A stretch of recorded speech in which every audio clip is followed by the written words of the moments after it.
The topic today is promote communication in healthcare setting. Learning objective is for us to understand why is it important for us to communicate effectively. Assessment criteria number 1.1, identify reasons why people communicate. There are various reasons why we communicate, and this include building positive rapport with the people we work with. We communicate because we want to understand our service users' needs and preferences.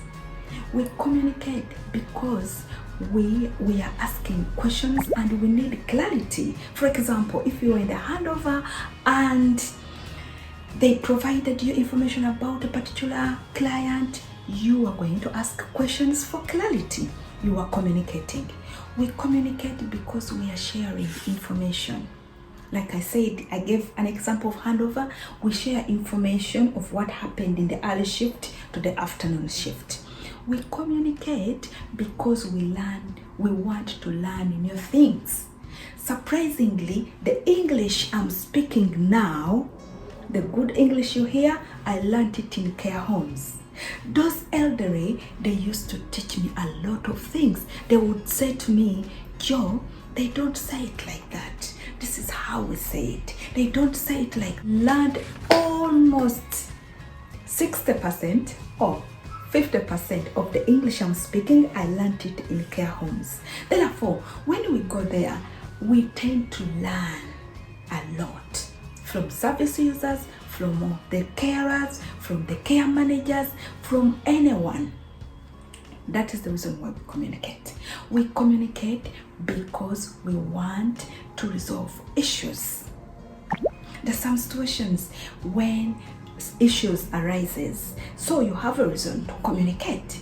We communicate because we want to resolve misunderstandings, which came because of the conflicts.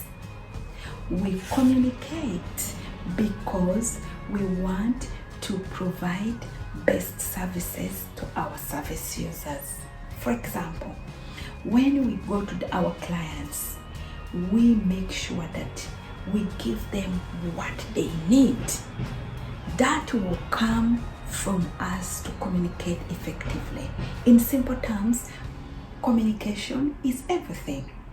And as a carer, we are required to have effective.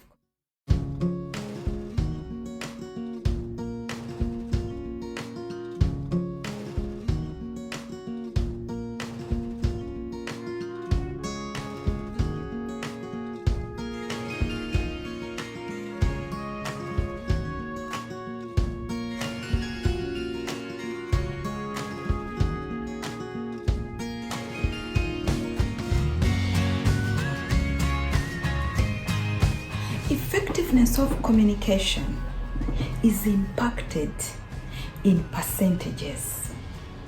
7% of the way we deliver the message is conveyed in verbal communication, meaning the biggest percentage, 93%, is non-verbal. That requires us to have good communication skills. 55% of our communication is identified under the way we see things and the way we feel. Meaning, the way you are going to make the service users, the clients, the patients to feel and see is going to contribute 50% of your communication. Therefore, it is very paramount for us to dress in a professional way, to treat our job as professionals. We need to be very clean, dress well, such that that information is conveyed to our service user in a positive way. All the time, when we are communicating to our clients, we need to make sure we use eye contact. Eye contact shows that we are actually listening to what our clients are communicate to us. Active listening skills is also a fundamental aspect which we need to take into consideration when we are communicating. Assessment criteria 1.3, ways to manage challenge situations. Remain professional at all times. Remain calm. Not being judgmental. Do not take it personal. Actively listen to understand the problem. Agree what the problem is without blaming. Give reasons for all actions.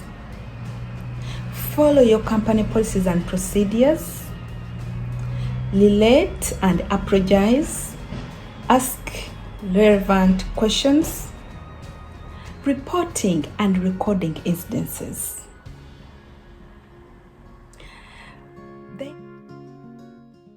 We have environmental factors, and these include ensuring the environment is not destructive. The television is not too loud. We need to reduce the volume. We need to make sure that we draw the curtains to allow enough light in the room. We need to make sure that we put on the light when we need to have enough light in the room. And also, we need to make sure that health and safety is maintained regarding the room temperature. The room shouldn't be too hot or too cold because that can affect the client's way to communicate.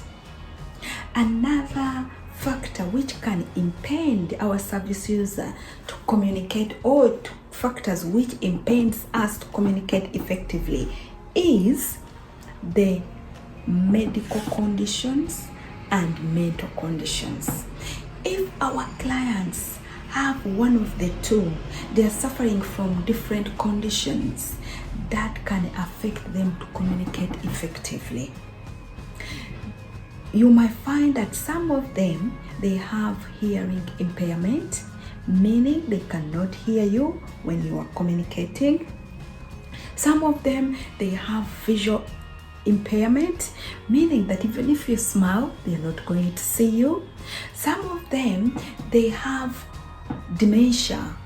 So all those factors, those conditions they are suffering from, they tend to affect them to communicate effectively.